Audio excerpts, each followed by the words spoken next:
বারাকাতুহু। আলহামদুলিল্লাহ ওয়াসসালাতু ওয়াসসালামু আলা রাসূলিল্লাহ ওয়া আলা আলিহি ওয়া আসহাবিহি ওয়া মান ওয়ালাহ, আম্মা বা'দ। সুপ্রিয় দর্শক শ্রোতা ভাই বোন, ইসরায়েলের প্রথম সারির একটি দৈনিক, একটি গণমাধ্যম ইসরায়েল টুডে, সেখানে দাজ্জালের আগমন সম্পর্কে একটা তথ্য দেওয়া হয়েছে একটি সাক্ষাৎকারে। সেই তথ্যকে কেন্দ্র করে পৃথিবীর অনেক মানুষের মধ্যে কৌতূহল তৈরি হয়েছে, আলোড়ন সৃষ্টি হয়েছে। সেই সাক্ষাৎকারটা দিয়েছেন একজন ইহুদি ধর্ম পণ্ডিত বা রাব্বি।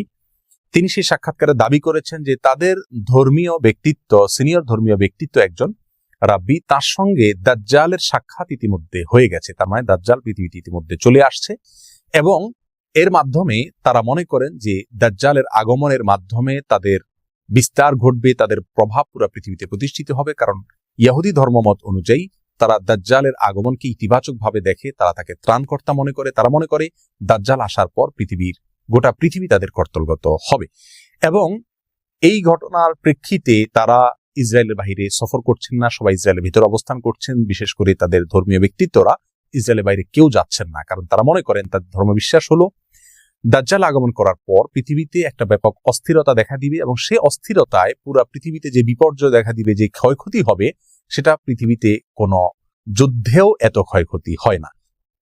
এবং অনেকটা বর্তমান করোনা পরিস্থিতির যে বিপর্যয় দেখা দিচ্ছে পৃথিবীতে, তারা সেটাকে সেই দাজ্জাল আসার পরবর্তী তাদের ধর্মীয় দৃষ্টিকোণ থেকে যে বিপর্যয় হওয়ার কথা সেটা বলে তারা ব্যাখ্যা করছে। ইসলাম আসলে এ ব্যাপারে কি বলে? একজন মুসলিম হিসেবে আমাদের বিশ্বাস কি হওয়া উচিত? দাজ্জাল কি আসলে চলে এসছে বা এই সময় দাজ্জাল চলে আসার কথা কি না? আমরা তাদের এই সাক্ষাৎকার বা তাদের সংবাদকে বা তাদের এই দাবিকে বিশ্বাস করব কিনা বা কিভাবে ব্যাখ্যা করব, এ বিষয়ে আমরা সংক্ষেপে কিছু কথা বলবো। ওয়া তাওফীক ইল্লা বিল্লাহ। প্রিয় দর্শক, কিয়ামত নিকটবর্তী হয়ে গেছে।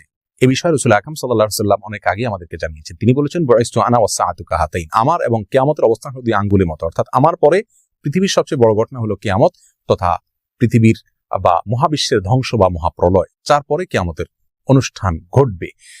আর কিয়ামত কবে হবে বা মহাপ্রলয় কবে হবে তার দিনক্ষণ তিনি না বললেও নবী আলাইহিস সালাম আমাদেরকে অনেকগুলো পূর্বাভাস বা আলামতের কথা বলেছেন। সেই আলামতগুলো দুই ধরনের, কিছু আছে ছোট আলামত, কিছু আছে বড় আলামত। কিয়ামতের ছোট আলামত প্রায় 100-রও বেশি। সেই 100 আলামতের ভিতরে সর্বশেষ আলামত যেটা বলতে পারি তা হলো ইমাম মাহদির আগমন। ইমাম মাহদির আগমন এখনো পৃথিবীতে ঘটেনি, তবে ইমাম মাহদির আবির্ভাবের পূর্ব মুহূর্তের পরিস্থিতি পৃথিবীর কেমন থাকবে সে সম্পর্কে হাদিস থেকে ধারণা পাওয়া যায়। সেটা হলো গোটা পৃথিবীতে অন্যায়, অবিচার, অত্যাচার, জুলুম এটাই পরিপূর্ণ হয়ে যাবে।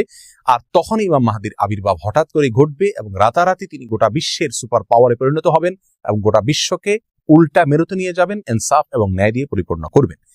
এরপরে কিয়ামতের বড় আলামতগুলো দেখা দিবে, যে সম্পর্কে সহিহ মুসলিমের হাদিসে নবী আলাইহিস সালাম বলেছেন কিয়ামত ঘটবে না 10টি আলামত আসা ছাড়া। সেগুলোকে উলামায়ে কেরাম, ইসলামের বড় বড় পণ্ডিতগণ, ইমামগণ কিয়ামতের বড় এবং বৃহৎ আলামত হিসাবে চিহ্নিত করেছেন।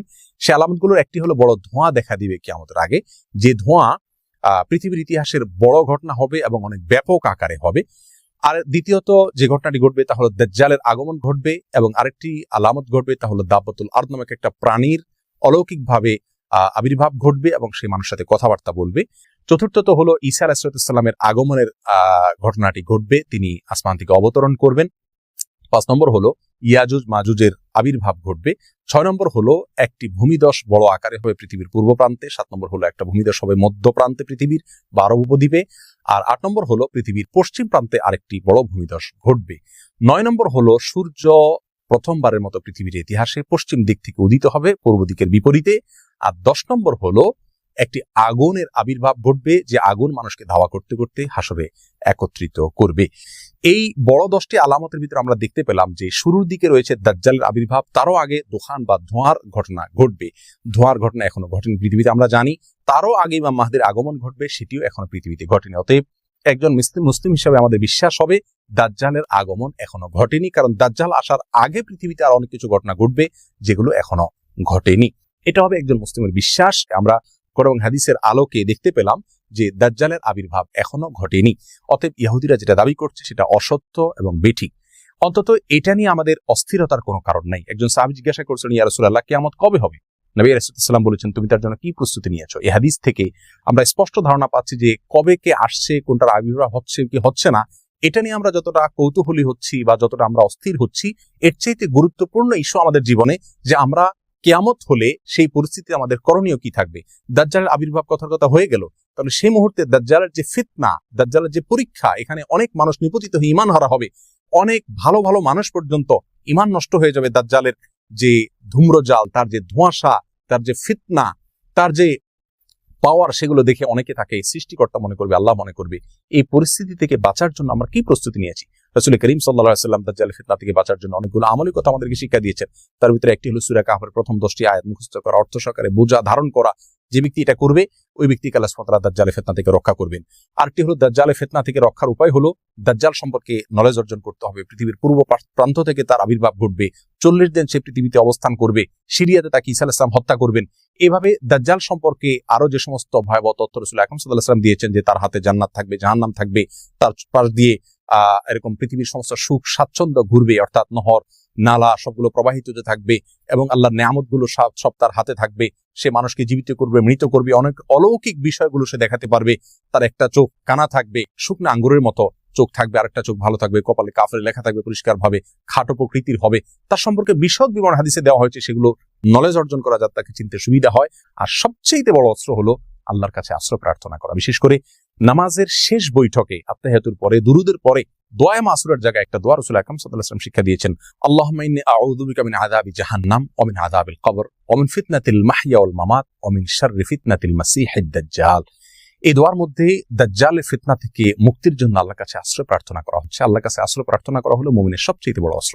অতএব দাজ্জাল কখন আসছে না আসছে কিনা সে বিষয়ে গবেষণার চাইতে বড় করে আমাদের যে বিষয় দেখা উচিত, তা হলো আমরা তার জন্য কতটুকু প্রস্তুতি নিয়েছি। আল্লাহ সুবহানাহু ওয়া তাআলা আমাদের সকলকে কিয়ামতের পূর্বে যে সমস্ত ফিতনার মুখোমুখি আমাদের আল্লাহ না করুন হতে হবে, যদি হতে হয় তাহলে সে সমস্ত পরিস্থিতি আমরা কিভাবে নিজেদের ঈমানকে রক্ষা করব, আল্লাহর দিকে আমরা ধাবিত হব, সেই দিকে আল্লাহ আমাদেরকে অগ্রসর হওয়ার তৌফিক দান করুন, এবং সব ধরনের মিথ্যাচার প্রপাগান্ডা থেকে আমাদের ঈমানকে আল্লাহ তাআলা রক্ষা করার তৌফিক দান করুন। আসসালামু আলাইকুম ওয়া রাহমাতুল্লাহ।